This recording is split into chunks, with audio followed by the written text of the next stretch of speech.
Movie की शुरुआत सन 1480 से होती है, जहां रोमानिया का राजकुमार व्लाद अपनी खूबसूरत पत्नी एलिजाबेथा के साथ खुशियों के पल बिता रहा होता है। लेकिन ये खुशी ज्यादा वक्त तक टिकने वाली नहीं थी, क्योंकि किस्मत ने उनके लिए कुछ और ही लिखा था। अचानक महल में कुछ सिपाही आ पहुंचे और राजकुमार को लेकर जाने लगे, क्योंकि दुश्मन सैनिक अब रोमानिया की सरहद पर डेरा डाल चुके थे और एक भयानक जंग छिड़ चुकी थी। अब व्लाद को अपनी प्यारी पत्नी को छोड़कर युद्ध के मैदान में उतरना पड़ा, लेकिन जाने से पहले उसने अपने सिपाहियों को सख्त आदेश दिया कि चाहे कुछ भी हो जाए, एलिजाबेथा को सुरक्षित अगले किले तक पहुंचा देना। युद्ध पर जाने से पहले व्लाद पोप के पास गया और उससे ईश्वर से प्रार्थना करने को कहा कि वो उसे लड़ने की ताकत दे और उसकी पत्नी की हिफाजत करे। इसके बाद राजकुमार ने अपनी तलवार उठाई और अपने सिपाहियों के साथ युद्ध के मैदान की ओर निकल पड़ा, जहां उसकी किस्मत उसका इंतजार कर रही थी। वहीं दूसरी ओर जब सिपाही एलिजाबेथा को जंगल के घुमावदार रास्तों से लेकर जा रहे होते हैं, तभी पेड़ों की ऊंचाई पर छिपा एक दुश्मन तीरंदाज अचानक उन पर हमला कर देता है। पल भर में दो सिपाही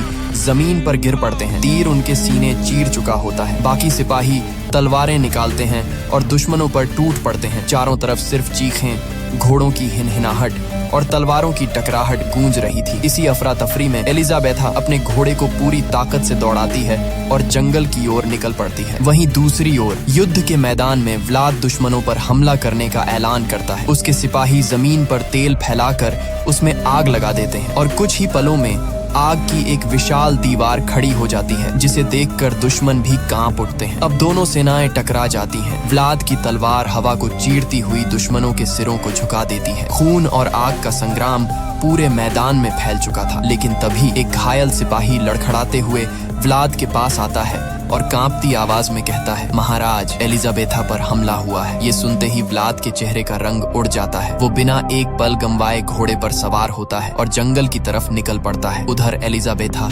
उस भयानक जंगल में पहुंच चुकी थी, जहां बर्फ के नीचे सैकड़ों फंदे दबे थे, भालुओं को पकड़ने वाले खतरनाक ट्रैप। दुश्मन सिपाही उसका पीछा करते हुए वहीं पहुंचते हैं और एक एक करके उनके घोड़ों के पैर फंदों में फंस जाते हैं। तीरों की बौछार के बीच सिपाही गिर पड़ते हैं, लेकिन तभी किस्मत ने एलिजाबेथा से भी साथ छोड़ दिया। उसका घोड़ा भी एक फंदे में उलझकर जमीन पर गिर पड़ा। अब दुश्मन सिपाही तलवारें उठाकर बर्फ में रास्ता बनाते हुए धीरे धीरे एलिजाबेथा की ओर बढ़ने लगते हैं। चारों तरफ ठंडी हवा और खून की गंध फैली थी। एलिजाबेथा घबराकर पीछे हटती है, लेकिन जैसे ही एक कदम बढ़ाती है, उसका पैर भालू के फंदे में फंस जाता है। धातु की आवाज के साथ फंदा उसके पैर को जकड़ लेता है और उसकी चीख पूरे जंगल में गूंज उठती है। उसी वक्त व्लाद वहां पहुंचता है। उसकी आंखों में आग, चेहरे पर गुस्सा और दिल में डर, लेकिन किस्मत मानो उससे खेल खेल रही थी। उसका घोड़ा भी बर्फ के नीचे छिपे फंदे में फंसकर गिर जाता है। अब व्लाद तलवार निकालता है और पैदल ही उन दुश्मनों पर टूट पड़ता है। उसके हर वार के साथ बर्फ पर खून के छींटे पड़ते हैं। एक एक कर सिपाही उसकी तलवार के नीचे गिरते चले जाते हैं। आखिरी सिपाही बचता है। व्लाद अपनी तलवार पूरी ताकत से फेंकता है, जो हवा को चीरती हुई जाती है और दुश्मन के पार निकल जाती है। मगर अगले ही पल वो तलवार एलिजाबेथा को जा लगती है। समय जैसे थम जाता है। व्लाद के चेहरे की वीरता एक पल में टूट जाती है। वो दौड़कर अपनी पत्नी को गोद में उठा लेता है, लेकिन अब बहुत देर हो चुकी थी। एलिजाबेथा की आंखें हमेशा के लिए बंद